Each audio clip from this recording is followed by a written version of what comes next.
Hello, everybody. I think we can get started. Thanks for taking the time to join us today. My name is Tanner Watt. I'm a municipal program specialist with local authority services. Today, we're going to be learning a bit about fleets and electric fleets and electric vehicle charging for municipalities. So a couple of introductions of the organization. I'm with Local Authority Services, which for those joining us from outside of Ontario, LAS is the Ontario organization for our municipalities. I know we've got quite a few joining in from Ontario, but others joining in from across the country as well. This is being done through the Canoe procurement group, which is of course a national program that many of you are aware of, that combines the purchasing power of all of these different provincial organizations to help our member municipalities save time and save money on their purchasing.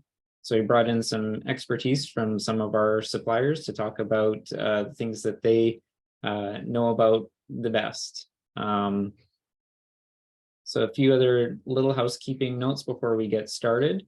We are recording this session. We'll be posting it on our YouTube channel and website. So if you want to check it out later or share it with some others, you'll be able to do that. We'll be sending a link out in a follow-up email that'll come out either this afternoon or tomorrow. Once the presentations are completed, we'll do a Q&A session. So as you can see on the agenda here, we'll be talking about fleets first with Enterprise.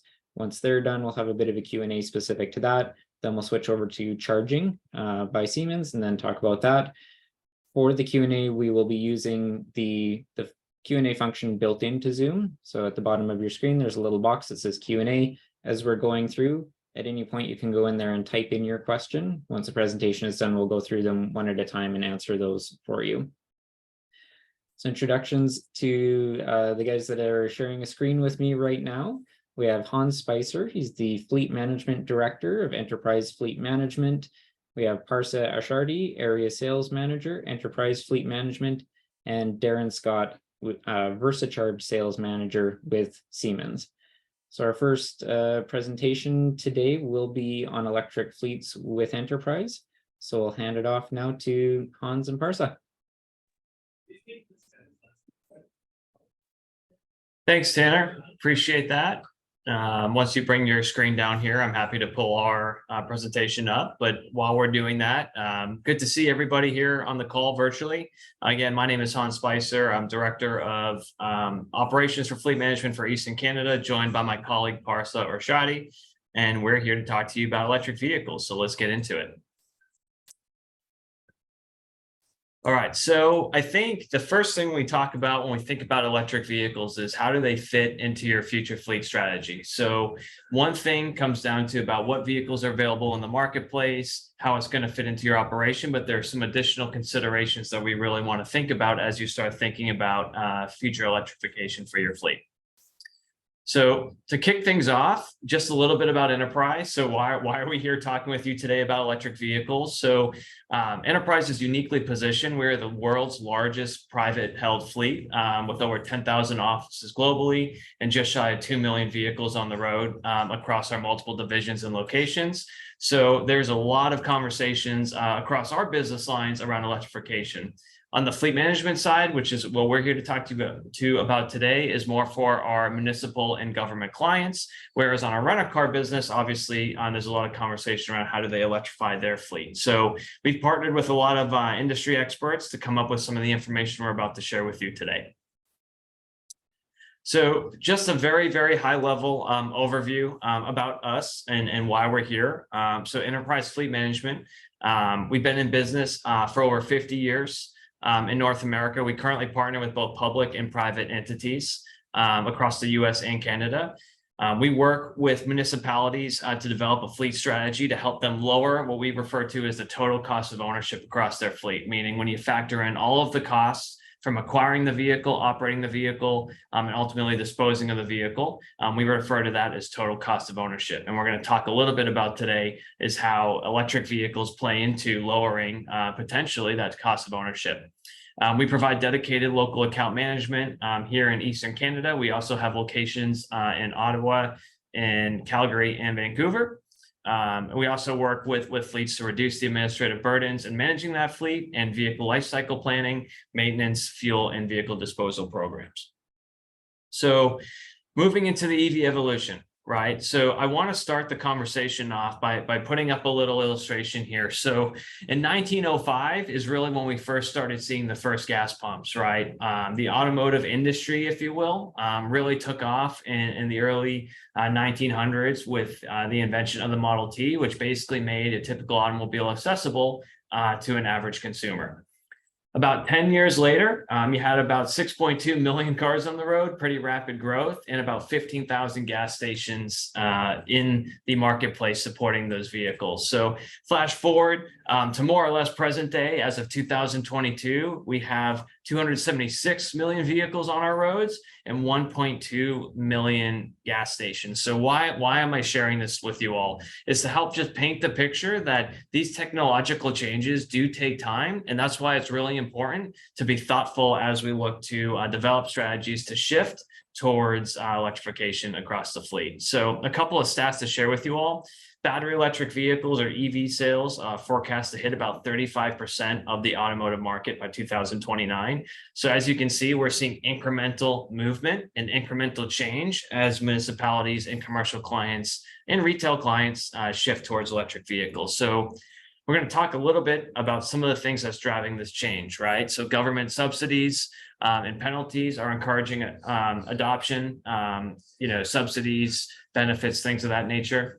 As auto manufacturers increase electrification investment, so it's hard not to look and see anything in the automotive world about, whether it's the big three manufacturers or other those, Tesla, for example, GM, Ford, Ram, all making investments into this space, which is driving adoption, making it easier for folks to get into those vehicles. And our friends from Siemens here will be talking a little bit more about that infrastructure piece later on, but basically is the infrastructure in place to support it. So I showed you the illustration with the gas tanks. We kind of need to work towards a similar evolution to make sure that we can charge these vehicles and have the energy infrastructure to support the charging of those vehicles. So really, what's driving the change, right? I mentioned some of those other pieces. So the first one that we focus on primarily with our fleet management customers is cost of ownership, or total cost of ownership. So what is the financial value in considering electric vehicles? So when we think about cost of ownership, we think about depreciation, meaning what we buy the vehicle for minus what we sell it for at the end of its life. Maintenance and operating costs, and fuel. Those are your three largest drivers of operating costs. So fuel is the interesting kind of question mark when it comes to electric vehicles. So you not only have the infrastructure costs of installing the chargers, unless you're going to utilize a public charging option or home charging option, but depending on which municipality you are located in, you might have varying energy costs. That could be off-peak and on-peak times. Depending on where you live, the energy rates vary. So there's a lot of variability there in determining that energy cost component on an electric vehicle, whereas on a gas vehicle or an internal combustion vehicle, it's pretty straightforward. What's the average price of gas or diesel? And you can basically back into that number. So a few things, as I mentioned, too, vehicle availability. This is a little bit of a chicken and the egg situation. Do you have the infrastructure first and then more vehicles follow? Or do you have the vehicles available and that drives the infrastructure? So manufacturers, as I mentioned, are investing more today in electric vehicle technology than they ever have before. A few things to keep in mind as you think about vehicle availability. Range, how far you can drive it on a single charge. For our municipal operators, typically electric vehicles can be a good option because you're typically driving in a very low distance range within a particular municipality, but certain other factors do have an impact on that range, which we're going to talk about here in a minute. Is it easy to adapt? So you think at the consumer level, currently manufacturers are really driving electric vehicles to the retail buyer, but you are starting to see more commercial type vehicles come into that market.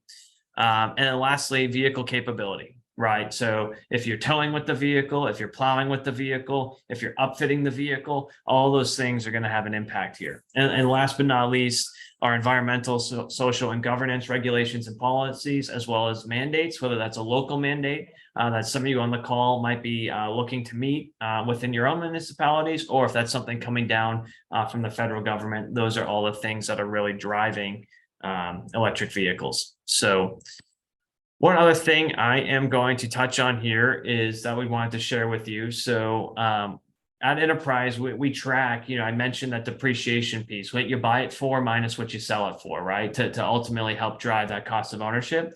What we are seeing literally just last year is that electric vehicles have equalized in the lost value to a gas engine. So you can see historically going back to 2012, which is when we really started seeing the earliest EVs into the market, there is this residual delta between what a gas vehicle is worth at the end of its life versus what an electric vehicle is worth at the end of its life. And we're starting to see those two pieces merge together. So what that means is that creates a more favorable environment for an electric vehicle to be more cost efficient when you consider the entire life cycle of the vehicle.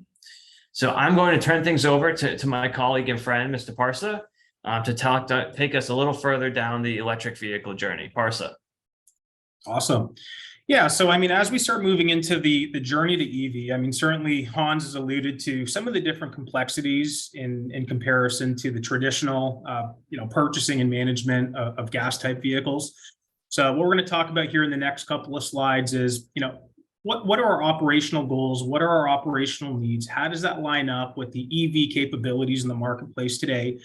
And, essentially what that journey looks like is first and foremost understanding, feasibility, right? Feasibility is a tremendous piece of this transition. What we mean by feasibility, I mean, primarily it boils down to, range. We talked about managing downtime, due to vehicles being charged. And then ultimately, how are these vehicles being used? One of the main recommendations that Enterprise is really advising our clients to do in the municipal space is to begin benchmarking key KPIs.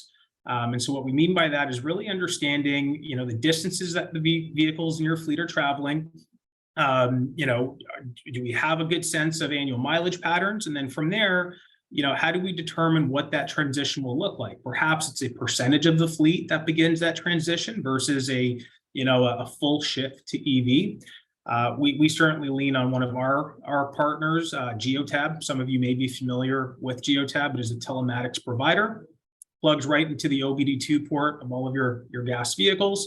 And from there, we can do an electric vehicle suitability assessment to determine which vehicles would be appropriate in that initial transition to EV. The second piece to the journey would be the how.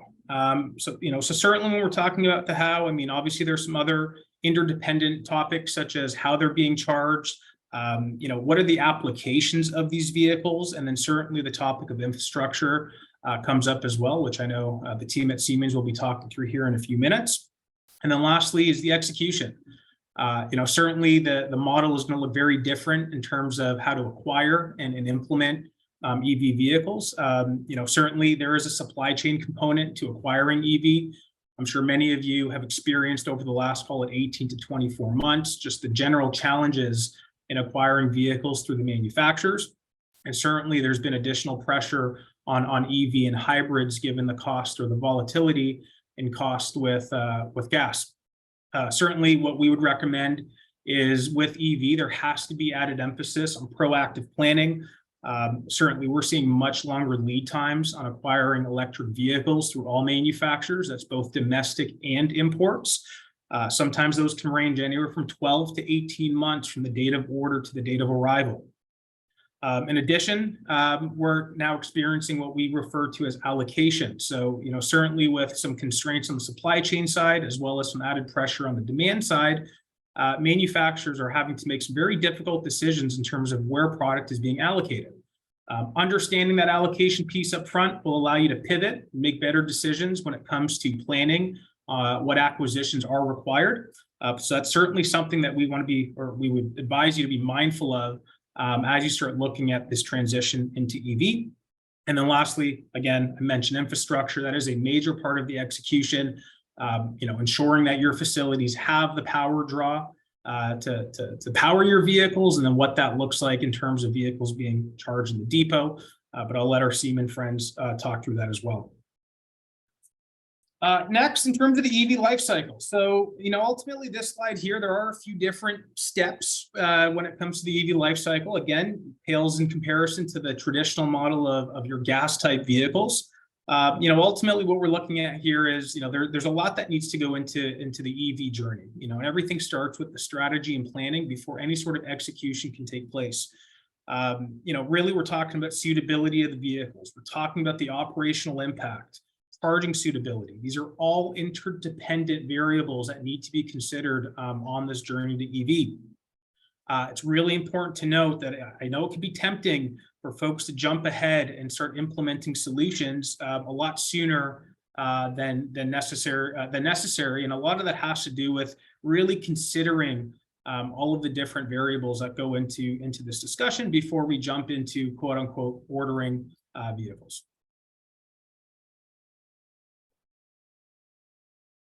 In addition to that, we are going to talk through some of the more exciting topics, which is what EVs are available in the marketplace today. I know Hans alluded to a lot of the OEMs. They are beginning to ramp up EV production. The good news is happening across all OEMs on the path to 2030.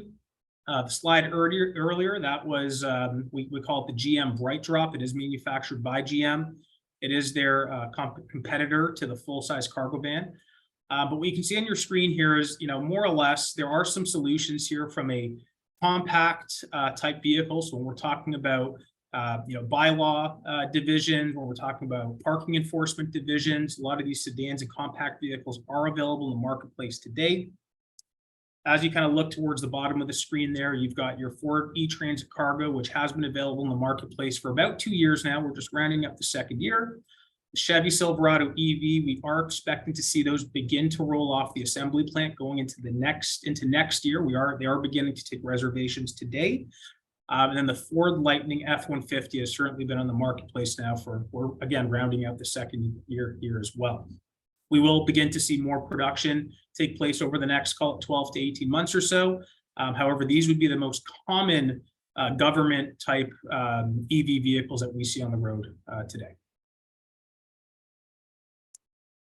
All right, in terms of cold weather impacts, so this is certainly one of the more overlooked pieces of EV. Certainly there are some cold weather impacts, especially in Canada. Our estimation is that there is about a 30% drop in overall range. Considering things like heat, heating the vehicle in itself does require a drain on the battery. Just the lithium battery in itself performs, let's say not as resilient under cold weather conditions. This is definitely something that needs to be considered upfront as well. But the next piece I'll mention to the cold weather impact is not necessarily just on the range itself, but it also does require quite longer charging times as well under those cold weather conditions, which potentially Darren and the Siemens team will allude to here in a moment as well. So I'm going to jump in on a national, North American partner of ours, and then Parsa is going to share an example from a local municipality in terms of a case study, right? So we talk about implementation. So Enterprise launched one of the largest EV partnerships in the business in 2022 with Domino's Pizza. Perhaps you've seen the TV commercials with the little Domino's vehicles buzzing around. This was just one example where, with Enterprise and Domino's, we rolled out over 800 Chevy Bolt vehicles in partnership with General Motors, making it one of the largest all-electric food delivery fleets across North America.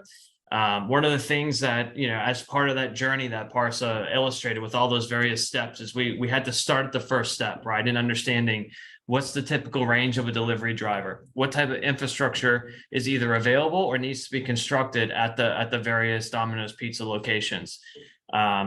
The downtime of the vehicle, right? So you think about, folks ordering pizzas and like how much range do we get and how long does it take to charge to be able to facilitate the rotation of those vehicles. So in this particular example, you have a couple vehicles per location, generally speaking. So you utilize one vehicle until that charge is diminished, you swap it out for the next delivery vehicle, and that allows them to operate in a more continuous cycle, right? So some of the things you need to think about from an operational standpoint. I think it is important as you go through this journey to know you're not alone. Domino's is obviously a very large organization in North America, but partnering with industry experts to help them navigate that journey on all facets, from a fleet planning facet, an automotive partner facet, and a charging partner, were all critical pieces for a successful rollout in the case of Domino's.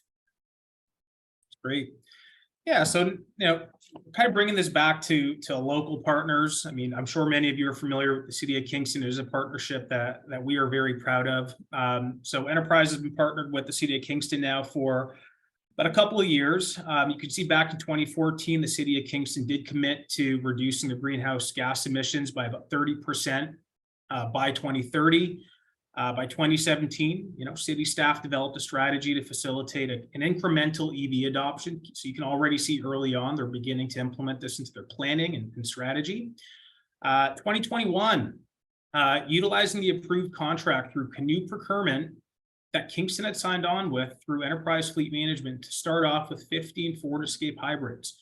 Hybrids are a great solution to get a feel without fully jumping in headfirst into EV, to really understand how it can impact the day-to-day operations. Certainly that could be maybe step one in the phase-in process there on the journey to EV. And then fast forward here to 2022, we've actually gone ahead and expanded that partnership to 25 vehicles, including 9 EVs and 1 EV cargo van. And so certainly one of the things that we're leveraging with the City of Kingston, and by the way, a lot of this information can be found through the Clean Air Partnership, the Federation of Canadian Municipalities. This is posted online in a public release, but ultimately leveraging an open-ended leasing model, right, where there isn't a long-term commitment to these vehicles, is really going to allow for a very streamlined turnover of these vehicles every 4 to 5 years, depending on the lower cost of ownership that Hans had alluded to earlier, and really allow the municipality or the City of Kingston to leverage the latest EV technology. So as we kind of look at what this transition can look like, our recommendation would be to be open-minded to partnering with industry experts, having a non-committal sense of what this could look like. Maybe that is, rather than outright purchases, maybe there should be consideration given to an open-ended lease structure where vehicles can be returned after a few years, and to ensure that you're leveraging the latest and greatest from a technology standpoint. So that's it for us in terms of the formal presentation. We will, Tanner did say he will be reaching out with some additional resources kind of after the webinar, and we will be sure to include in Tanner's communication some of the links to some of the sources that we reference here.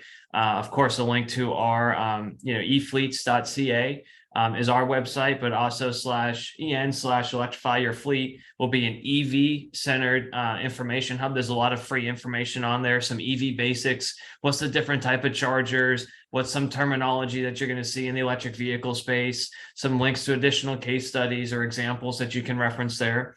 We're also going to include a link with our partner Geotab. We did one of the largest electric vehicle studies in North America to determine the feasibility of which vehicles can be electrified and which ones can't, and kind of speaking to some of those stats that we shared in that link. And then, of course, certainly if anyone has any follow-up questions or wants to talk further about fleet planning or electrification, Tanner will include our contact information when he reaches out at the end of the call. So without further ado, Tanner, we'll turn it back to you and open this up for some Q&A. Great, thank you. So as I said, we'll open it up to Q&A. If you have any questions, just type those into the Q&A box with that link at the bottom of your screen.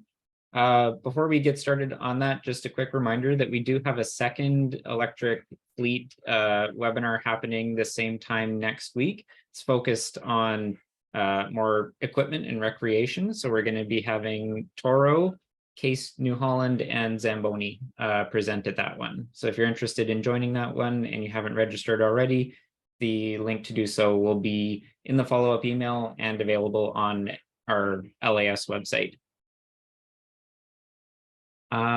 First question, can you put those links in the chat? We'll see if we can do that. If not, they'll definitely be in the follow-up email. For the next question, will enterprise include medium and heavy duty vehicles in long-term leasing partnership agreements with local governments like the one in Kingston? Great question, Emily. I think so. In terms of our program specifically, we will typically lease anything up to 33,000 gross vehicle weight. So that typically gets you into a 1-ton pickup or a 1.5-ton pickup truck, generally speaking. We have leased some heavier pieces of equipment. I think it really depends specific to electrification, what vehicles are available in those various buckets. I think that is probably the segment of the industry we have seen lagging the most in terms of not really having viable commercial or government use vehicles that are really above that 1/2-ton pickup truck. So yeah, I mean, if there's something out there, we're certainly open to exploring.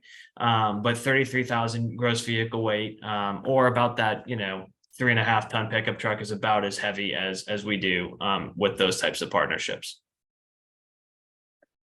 Great, thank you. All right, up next, so what would you consider to be an electric vehicle fleet life cycle, such as a small car like a Hyundai Kona or Ioniq?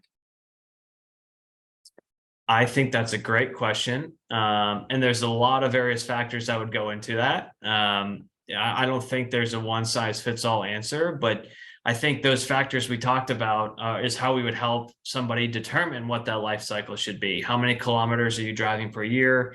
What type of technology and range do you need in the vehicle? The upfront cost, what type of incentives might be available on that vehicle? I will say, the leasing model, and we do have options for clients who prefer to buy vehicles outright, finance vehicles, or lease vehicles.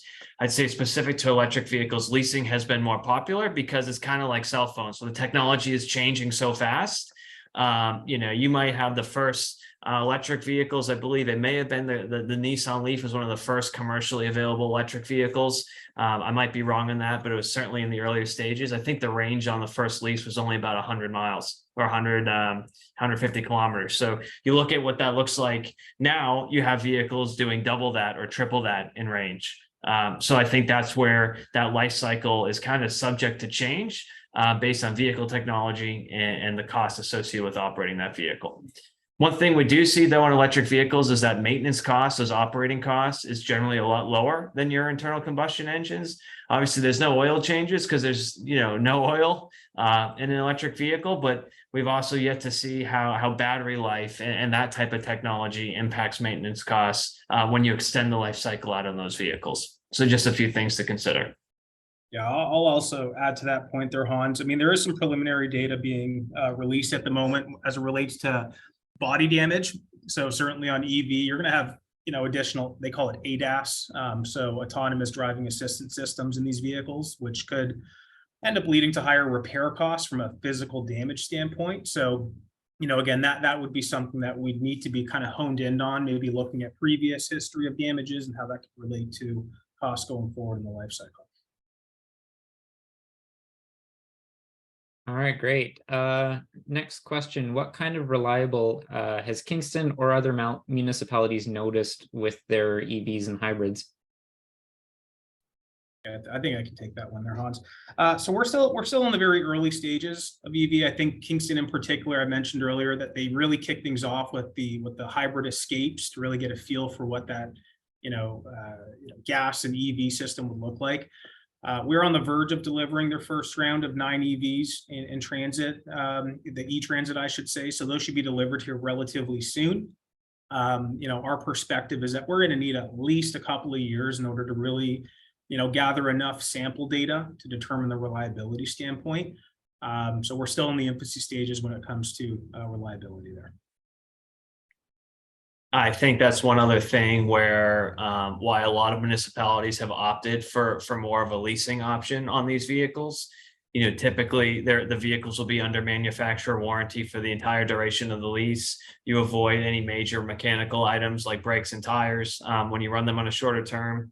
And again, the reliability, usually these vehicles, at least the applications we have seen so far, are pretty limited in range, right? You know, that within the city limits, you know, parking, parks, those type of applications is typically where we've seen the most adoption. Less so in the commercial space, where you think of your heavier public works, pickup trucks, you know, dump bodies, plowing. We haven't really seen a whole lot of adoption in that space just yet. So hopefully that helps, Luke, give you a little bit of perspective on the reliability piece. But it's a little bit of a TBD, just given how new the technology is in vehicle availability. All right, up next, in relation to electric vehicle charging, any notes on government procurement programs such as the ZEVIP for 2023 and beyond? And would you recommend municipalities get ahead of charging requirements with these programs, or wait and assess the needs in upcoming technology? We will probably touch on this a little bit with the Siemens presentation coming up next, but if Hans and Parsa have any thoughts on that? Yeah, I mean, we're familiar with ZEVIP, zero emission vehicle infrastructure program. I think that's, been rolled out by the federal government. I would agree with you, Tanner. That's probably more on the charging side of things. So perhaps Siemens will have some feedback there. But, to answer the question, yeah, we would certainly recommend the earlier you can be in getting this stuff set up would really go a long way, not just on the acquisition side, but also on assessing any sort of rebates or incentives as it relates to charging. Tanner, I could comment as well if that's okay. So Darren Scott from Siemens. The good thing about the federal programs with the additional funding, it's a good chance to take it on. If you're thinking about doing EVs, converting your fleet, installing all that infrastructure, it's a good chance to have a large portion of it covered. There's kind of no guarantee these programs would last forever. So it might be a good opportunity to get a good start, because it would cut your initial cost down quite a bit. So it's kind of that chicken and egg thing. But if you wait too long and EV adoptions grow into a part where the federal government's okay with it, they may sort of discontinue some of these incentive programs. So just something to consider. You certainly don't want to jump too far ahead, but you wouldn't want to miss out on the opportunity at least to have some of the costs taken over. Great, thanks, Darren. Thank you. Next question. Our municipal fleet is primarily pickup trucks. I don't imagine that's particularly uncommon. How do you suggest we go about doing a needs assessment to potentially be able to downsize some of these vehicles? I think that's a great question, and something that comes up a lot with our municipal partners. I think there's a couple ways you can look at that. I think, looking at vehicle capability, what are these vehicles really doing? And I think we talk a lot, whether it's electric vehicle or gas vehicle or diesel vehicle, about right typing the fleet, both in how many kilometers are they driving a year? Is it really a vehicle that we need a full-time vehicle in service for, or could a rental car or rental truck suit the purpose in the seasonal needs? We look at the capability of those vehicles, right? So do we have folks driving pickup trucks who are just running errands around town, or doing site visits or things of that nature, where maybe they're in a pickup truck because that vehicle has been downcycled, from a different application, down to a varying application where you don't need a pickup truck? And another option I'd say you might want to consider is whether it's through Geotab or another partner. They do offer electric vehicle suitability studies, where they basically plug in the Geotab device into the vehicle, and they will track the idle time, the temperature, where you're driving, and they'll actually have an algorithm to determine whether or not that vehicle would be suitable for an electric vehicle. Other things to keep in mind, I'd say, if you're plowing with the truck, if you're towing with the truck, if you're putting large amounts of aftermarket equipment, that's going to decrease the range on those vehicles, which mean they might not be candidates today to downsize or move away into an EV, but something those are a couple areas you could look at as you evaluate those vehicles. And just for sake of time, Tanner, I see the last question in the chat was discussing remarketing process and experience. So yeah, as you can imagine, with 2 million vehicles in North America, we buy and sell a lot of vehicles. The one thing that I'd say makes Enterprise unique in the marketplace is that we have dedicated folks who remarket those vehicles on our behalf, leveraging our rent-a-car experience, as well as we have a dedicated fleet strategy manager in each of our 3 Canadian groups, who that's all they do is they evaluate the market conditions, the industry conditions, and they determine when is the best time to sell that vehicle and where is the best location to sell that vehicle. So we utilize direct to dealer, wholesale, auto auctions, various car sale lots or dealer partners. So basically any way you could possibly think of selling a vehicle, enterprises probably utilize it. Our end goal is ultimately to get the absolute highest return for our customers, because that ultimately lowers their cost of ownership. Yeah, Hans, I'll also add to that piece as well. So one of the considerations when it comes to the remarketing side, certainly it's not just, how we're selling the vehicle, but at what point in that vehicle's life is it being sold for? So typically on your conventional gas, our recommendation is going to revolve around that 5 years, 160,000 kilometers, either or is typically where your sweet spot would be. And certainly that can change based on market conditions. Now, on the EV side of things, that hold might be a little shorter, right? It might be 5 years and or 100,000 kilometers, depending on again, what's happening in the marketplace. So I think one of the unique differences with government versus commercial is that, from a scalability standpoint, government has a much more competitive purchase than commercial clients. And so that can end up impacting the life cycle of your vehicles. And so one of the things we would look at helping you assess, or whatever partner you decide on working with or decide to do internally, is really helping you hone in on what that cycle point is in that vehicle's life. It's not going to be the same for every vehicle. It might look a little different for your pickups. It might look a little different for your sedans and compact vehicles. But just to add on Hans's point, it's not only about where you sell it, but it's also when you sell it in that vehicle's life.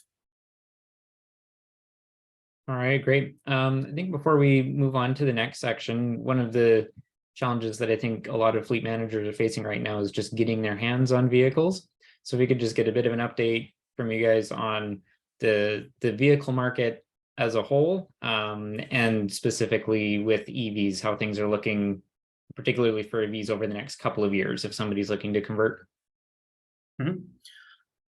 Yeah, so I guess, Hans, I can answer that one there. So pre-COVID, we were seeing about 3 to 4 million vehicles in dealer lots at any given point. That's more or less what inventory would look like. We are seeing some improvements, from the early days of COVID. Now we're still, we're about 40-ish% back from, pre-COVID levels in inventory. So although we are seeing improvement from those days, we are still very much back from where we were, again, pre-COVID time. So, in terms of how EV plays into that, I mentioned earlier, we are seeing controlled allocation is what the manufacturers refer to it as. So they're being very selective in who receives a product. And again, a lot of that has to do with, acquisition history. A lot of that has to do with, PR, right? Are we positioning, the client or the municipality to leverage that relationship with the OEM? I know Hans brought up our partnership with Domino's. That was in congruence with GM, right? GM was involved very early in these discussions, which allowed them to secure up to 800 Chevy Bolts. So production is improving. We are still, a ways away from normal production. But going back to that point, Tanner, again, you need to be proactive. I would highly recommend that if you are going to be looking at acquiring EV, that you do that through the factory route and have those ordered in advance versus relying on dealer inventory at the moment. Yeah, I'll just close the loop on that. I think flexibility proactive planning and flexibility is still the name of the game in the automotive industry right now. Trying to track down a specific make and model, it's the only thing we want, it's the only thing that will work, is proving a challenge, especially on very high demand vehicles. I'd say the 3 commercially viable vehicles that we showed on that slide, the F-150 Lightning, the Chevy Silverado, and that Ford E-Transit van are all very challenging vehicles from a supply chain standpoint. So it's not that you can't find them ever, but it's a challenge. So I think flexibility is definitely key, and proactive planning is definitely key. And I see a question from Emily real quick here. Light duty trucks slowly available. Yeah, light duty trucks are definitely improving. Any comments on timelines for additional body styles? So I'm trying to think on body styles coming. I know General Motors is going to be introducing an electric SUV, an electric Equinox, I believe, as well as some other electric SUVs in the future off the top of my head. But most of those new body style vehicles are probably looking into 2024 and beyond. We're not anticipating any major shakeups in terms of available body styles or vehicle types in the EV market, at least not in this model year. Yeah, Hans, I'll also add to that as well. So primarily what we're seeing right now get produced from a pickup truck standpoint.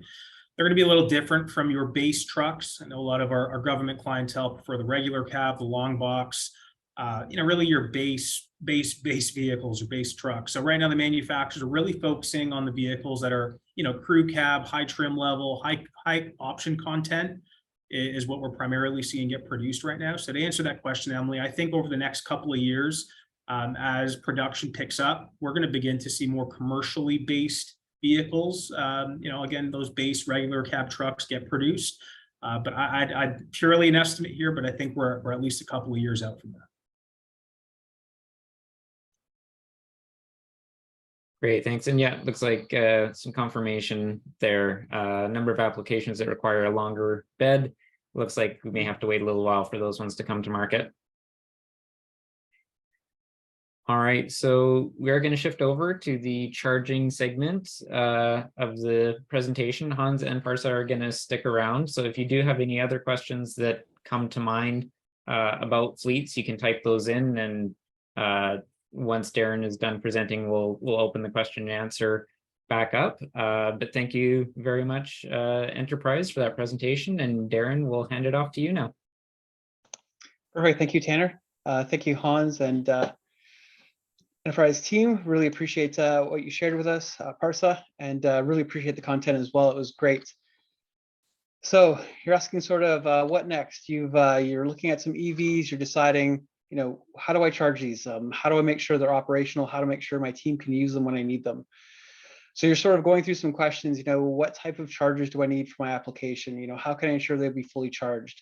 Do I have sufficient power at site? There's the back end to consider as well. I have all these vehicles and I have all these chargers, but is there enough power to run them accordingly to make sure there's sufficient power? Can the chargers share power if we don't have quite enough power at site, but we know we need this many chargers? Can we share the power between the chargers? And then how do we reduce the cost of that power needed to charge EVs? Is there a way to reduce our charging costs? And then sometimes these fleet type chargers will be in spaces where they're accessible to public. Can we let the public use the same chargers? Does it make sense to let them use it?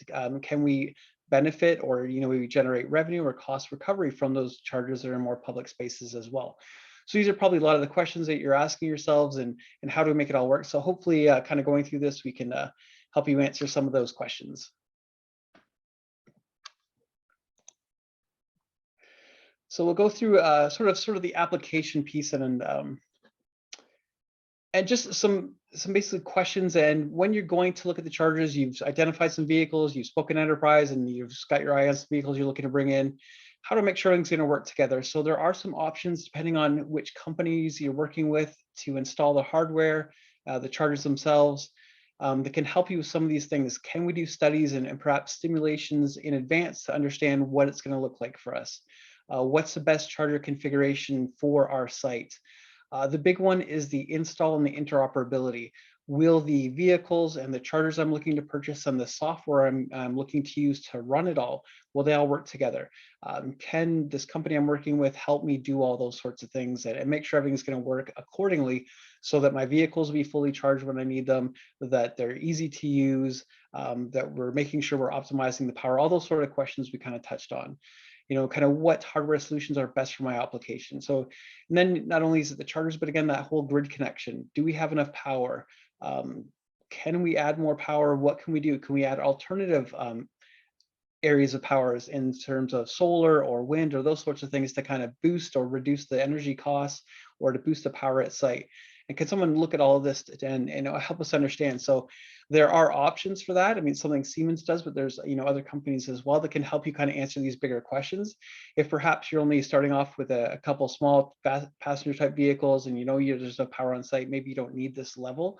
But if what you're covering and looking to electrify down the road covers all these different topics and different sizes of vehicles and different charging needs and different power requirements, then perhaps maybe looking at the big picture to start with makes a lot more sense before just kind of jumping in and going full on board and adding chargers. So in terms of the charging itself, There's a few different options when it comes to charging. So there's basically a level 1 charger that comes with every EV, allows you to plug in and basically trickle charge your vehicle. Can take anywhere from kind of 20 to 24 hours to charge a passenger type vehicle to a full charge. And typically that's too slow a charge time for most EV users. So then we get into the level 2 chargers, and they are typically for what we call longer stay charge. So typically an 8 to 12 hour charging period. So typically overnight, it was when a level 2 charger makes the most sense. Typically they come in sort of a 9.5 kilowatt or 11.5 kilowatt, 40-48 range. Suitable for passenger type vehicles, pickup trucks, small transit vehicles as well. Usually they connect to some backend software that can then kind of restrict the access to the chargers, potentially bill users, provide data reports, all those sorts of things. And they usually connect either through Wi-Fi, an Ethernet connection, or cellular connection. And the big piece is the OCPP communications, and that OCPP stands for Open Charge Point Protocol. And basically that's the communication piece between the chargers and the backend software. So having a charger or charging system that is OCPP compliant allows them to use any OCPP compliant software. So that's an important question to ask as well. Do I want to use a charger that perhaps going to lock me into a specific software that I'll have to use for the lifespan of that charger? Or do I want a charger that's going to allow me for choice down the road? That if I'm using one set of software and it doesn't quite meet my needs at the moment, am I able to switch to a different software provider down the road that perhaps will meet those needs, provide the functionality that I'm looking for that I can't get with my current provider. So being OCPP compliant allows for that kind of flexibility. And again, that backend software will do the billing, restricted access, data reports, whatever makes sense for your situation. And if you're just doing kind of fleet behind the fence, you don't need billing or even restricted access, then you may not need the software, or you just may need it for a data reporting or even load balancing where you share the power between the vehicles. So just all things to kind of consider when you're looking at specific chargers to use for your application. And again, they're in that kind of typical 8 to 10, 12-hour charging time. They work well either a post mount, as you can see in the picture, or you can mount them on walls as well. And they typically have a low power requirement. So they only require a 208 or 240 volts. So similar to what a dryer or a stove in your home would use. So typically don't use a lot of power on their own. But again, when you're adding to a larger application, perhaps installing a large number of level 2 chargers or adding some higher power chargers beside them, you may want to make sure they all work together and there's enough power available for all of them. Kind of going up the next step of the ladder, there is the what we call an 80 amp charger. So it's kind of in between level 2, level 3, still kind of falls into level 2 category. Much quicker charging time because it's putting out more power. So in this case, 19.2 kilowatts, almost twice as fast as certainly the 9.5 kilowatt, but certainly faster than 11.5. And these are more intended for pickup trucks, transit vans, school buses, and even passenger vehicles that can kind of take that much power. So it definitely reduces the charging time for those level 2 type applications. Typically gives about 48 kilometers per charging hour. Good for public and fleet applications as well with all the level 2, because with the level 2 chargers and then the software, we'll touch on a bit more farther down the slide deck, is you can have different profiles. What we've set up in our own parking lot at our headquarters, we have them set up so our employees can charge for free with the software, but anyone from the public who registers with sort of a non-Siemens email address would then pay for their session. So we're allowed to kind of mix use the chargers. So that way they still work really well for our employee vehicles, but the public is able to utilize them as well, which I think can be important, especially if your chargers are in an area where the public can access them. They may wonder why they can't use them. And you can, if it works for your application, allow them to use them and sort of have different profiles set up. And again, these 80 amp chargers have that same kind of low power requirements, the 208 or 240 volt. And then when you get into heavier vehicles, the medium duty, heavy duty kind of portfolio, or you're looking for a faster charge, and sometimes even as a backup, we've seen applications where they have a fair amount of level 2 chargers, but then they have sort of a level 3 faster charger on the same space, just to have that kind of backup that if any vehicle does need a quick charge for whatever reason, there is that option as well. As the level 3 chargers tend to charge much quicker. On the screen, you can see I have a 50 kilowatt and a 175 kilowatt, just examples, but they do come in as high as 300 or 350 kilowatt options as well. And the higher kilowatt output, the faster the charging. So a 50 kilowatt would typically charge in about an hour and a half, depending on the vehicle, whereas a 175 or even a 300 kilowatt would bring that down to 10, 15, 20 minutes. So certainly reduces the charging time. Obviously a more expensive cost to purchase it, So it's like sort of that balance. What makes the most sense for my application? Do the vehicles sit long enough overnight that a level 2 charger makes the most sense, that they'll be fully charged for the next morning? Or do I have a set of vehicles that need a higher power charging because they happen to be in use more, almost on a 24-hour cycle, and they need to be able to stop for 10, 15 minutes, get a full charge, and then kind of back on the road? So it really depends on the application and what you're looking at. And that's sort of where that, that overview and those studies can help with to begin with, but also just working with a great provider can help answer those questions as well. These level 3 chargers are typically located in high traffic areas for public use or for fleet applications behind the fence. So dual purpose again as well. There's also the opportunity for revenue generation with these as well. And because they're a higher power, faster charge, typically you can generate a bit more revenue with the higher powered chargers. And they do have increased power requirements. So the minimum sort of input for a level 3 charger would be 480 volt and 600 volts an option as well. So definitely larger power requirements. So again, depending on how many chargers and what mix of chargers you're putting in, understanding the available power on your site is going to be an important kind of key component to all of this. And then even kind of more specialized charging, if you have some kind of fleet behind the type vehicles, typically the biggest application is transit vehicles, but also delivery type vehicles, any kind of municipal sanitation type vehicle, once they start electrifying, could be an application for these as well. And these medium duty, heavy duty chargers are typically for behind the fence. They don't really have a good option for a payment system for public use. And so they're really designed to be behind the fence and set up in a way that you can plug in multiple vehicles at the same time. And then the backend software would then kind of sequence them to make sure that they're all charged in a specific order so that they're ready to leave the next day, in order. If this vehicle needs to leave first at say 6 a.m. and vehicle number 2 needs to leave at 8 a.m., that they will kind of charge in that order to make sure they're fully charged. So lots of options, and they're kind of configurable. You can add these single individual charging cabinets together to get higher power outputs, and then different dispenser types allow for different applications. So lots of flexibility. Certainly, depending on your application, it would be good to look at what you need and what's available. But those are, again, there's some more behind the fence fleet applications. So again, depending on what you're looking at, what you're looking to electrify and then charge, there's sort of a wide range of options that would specifically meet your needs, whether it's kind of public fleet, small vehicle, or just a higher power behind the fence type vehicles. So lots of options from a hardware perspective. And at the end of the day, if you have a sort of a complex system, sort of look in the picture where you have different types of vehicles, different chargers, different profiles, different needs, different charging expectations, making that all work together, it could take a little bit of work, especially understanding what the best way to power it is, the best way to sequence the vehicles, the best way to ensure that every vehicle is going to get the charge they need in the timely fashion they need. And that's where some of those studies and interoperability testing I mentioned before really comes in handy. If you have a complex system of vehicles and applications that you're all trying to bring together, definitely makes a lot of sense to make sure you're working with a company that can help understand the challenges and the requirements to make it all work together, and ensure that it's all going to work seamlessly together as well.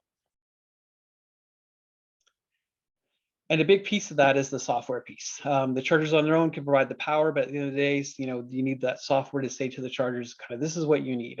And these are just some examples of what you can get from software cloud services that can, again, control the chargers and do some of that billing and reporting and things as well.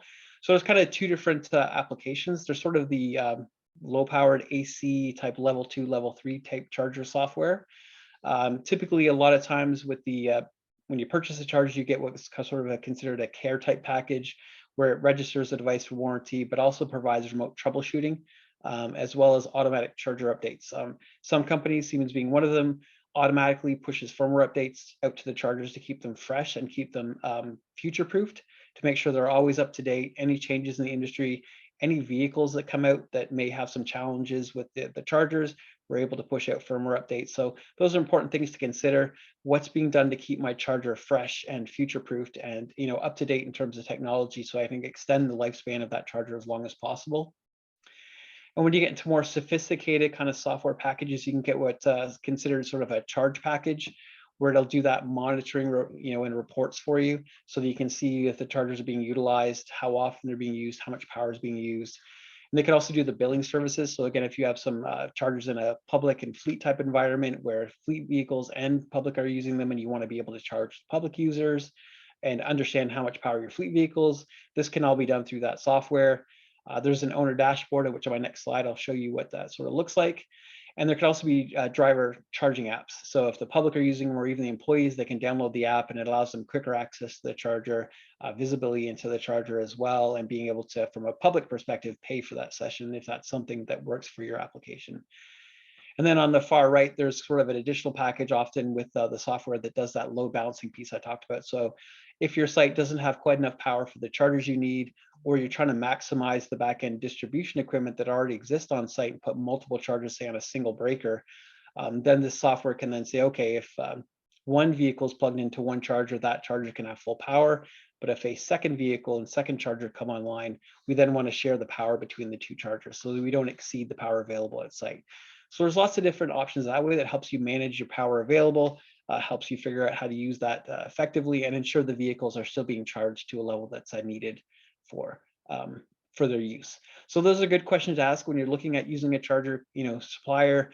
Can they do these sorts of things? What software do they offer? Where you're talking to a separate software company, can you do these kinds of things that are important to me to make sure you're getting the full functionality required for your site, your application, and your specific needs? And this is sort of what individual dashboard looks like. Just an example. Basically can look at all the chargers on not only one specific site, but you can aggregate all the chargers owned under your sort of platform up onto one dashboard so you can see them all at once. How many chargers do we have in use? How much revenue have they been generating? How much energy are they using? And then you can drill down and look at individual sites or even individual chargers. So it gives you lots of visibility. I mean, at the end of the day, data is key on understanding, how much this is costing us to charge our vehicles, and then how much power they're using, and are the vehicles getting enough power at the end of every day, all those sorts of things. And that's where these dashboards really come into play. So understanding and making sure that these software platform that you're using has a dashboard that gives you all that important information that you're going to need to operate your fleets effectively. When you get to the sort of the higher powered vehicles, and especially if, again, it applies a lot to the sort of a transit vehicles, but any sort of vehicles that you would have that kind of go out on a daily cycle and need to go out at certain times or in and out, what does that look like? And sort of that behind the fence type medium duty, heavy duty vehicles, from a fleet operator vehicle, what does that schedule look like? Can we program into the software? What inputs are available? Can we put in the battery capacity? How long it should be connected? How many connectors do we have connected to these vehicles that we want to share power with? And then, of course, the energy costs. I mean, that's a big question mark, is how much power are we going to use to charge these vehicles? What's the grid availability? What's the hourly energy cost? Can we put all these parameters into that software to make sure it works efficiently? What can we do to reduce costs, or even out either schedule the vehicles to charge overnight when time of use charging for the power doesn't apply, or balance out the power being pulled at any given time so it doesn't exceed what we have on site. So lots of different options for that. And then, of course, the scheduling piece. Are we ensuring that the vehicles that need to leave first are charged first, and the vehicles that need to leave last are charged last? Can we make sure those are all happening in? And again, depending on the software that you're looking at, those are important questions to ask. Can it do all these things that I need? Can I ensure that my vehicle is going to be charged in the proper order? And sort of the benefits of using these software that can kind of manage and control that. And again, these are sophisticated type applications, but there's potential to reduce your energy costs. Ensure that vehicles are charging at the optimal time and getting the best energy rates. The business intelligence piece, the detailed reporting. Help you understand how much power you're using, when the vehicles are charging, all those sorts of things, and real-time tracking of KPIs. And can we even, as my enterprise colleagues were mentioning, can we even integrate geotab data into the software? Can that work together? Will they work? And can we take that data we're getting from the geotab type of reports and put that into our software to make sure that's kind of working all together? And it can increase the availability of your vehicles, but also the chargers as well. If the vehicles are being charged efficiently, that means you can utilize the chargers more often, switch vehicles in and out. And then, of course, the efficient use of your grid connection. If you have limited power, are we using it to maximizing the power we do have available? And of course, that smoothing and integration piece, are all the vehicles and chargers working together? And again, that OCPP communication, is it open source? Can it talk to not only this brand of chargers, but other brands of chargers as well? If we want to switch hardware or software, will it all work together? And of course, giving you a great end-to-end solution across the board. And this is just sort of an example of that kind of load management I was just mentioning as well. So typically without load management, whenever the vehicles are plugged in, they kind of charge, and you could potentially have, you know, high peaks and valleys and charging during expensive hydro times rather than the more cost-effective times. Whereas you add some of these software pieces in, it can do either load shaving, which kind of then balances out the power used, as you can see in the top right, where it then kind of evens out how much power is being used during certain times of day, or you can shift the peaks. So instead of having the peaks hit at, you know, 5, 6 p.m. when all the vehicles come back to the site, rather than shift that to overnight when perhaps time of use charging is less, and the vehicles would then charge from say midnight to 6 a.m. rather than 6 p.m. to midnight. So lots of different options depending on how you want to manage that peak and the power available can all be programmed into the, you know, software that you're utilizing, depending again which software you choose. And then of course, making it all work together. You have to have the power for the chargers. So, you know, you put the chargers in, you're looking at how much power you have on site. Then we need, do I need more panels? Do I need more breakers? Do I need transformers? Do we need all this kind of back-end equipment to supply the correct amount of power to my chargers? And where do I get that from? There's only a couple different companies in Canada that can actually supply sort of what we call plug to grid. So right from the utility, right to the charger themselves can supply all that equipment. And it really does make it seamless when you're kind of dealing with one company that can kind of look at the entire, you know, site, understand what power is needed, what chargers are needed, and give you a complete package. Kind of simplifies that whole process. And then, as sort of mentioned earlier, what if we have alternative sources of power? What if we're, you know, going to have that utility grid connection, but what if we're looking at installing solar? We have solar on site. What about wind? What if we can utilize a battery that would then, you know, charge the battery up overnight, and then that would dispense power to the chargers during the day?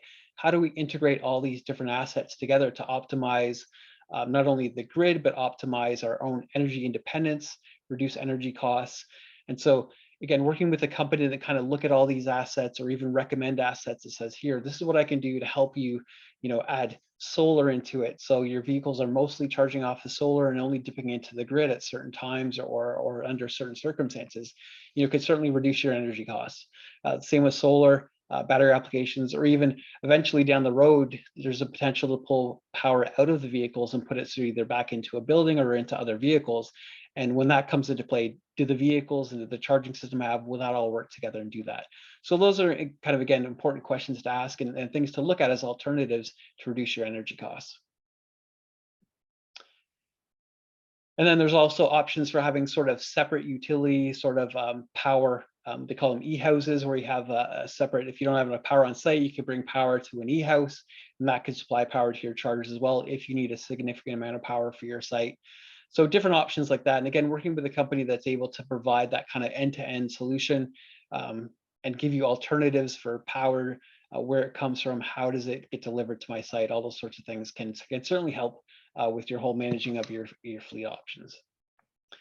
And this just lastly is just an example of a site that we've done in the US where we've had the chargers put in, and they've also put in a battery with it as well. So it has you can kind of see in the back corner there, the big gray and blue box is the battery storage itself.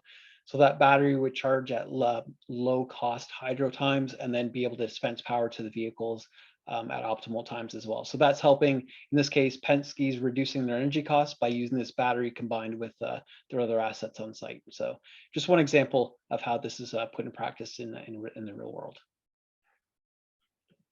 And that's all I got from my side, and I look forward to your questions.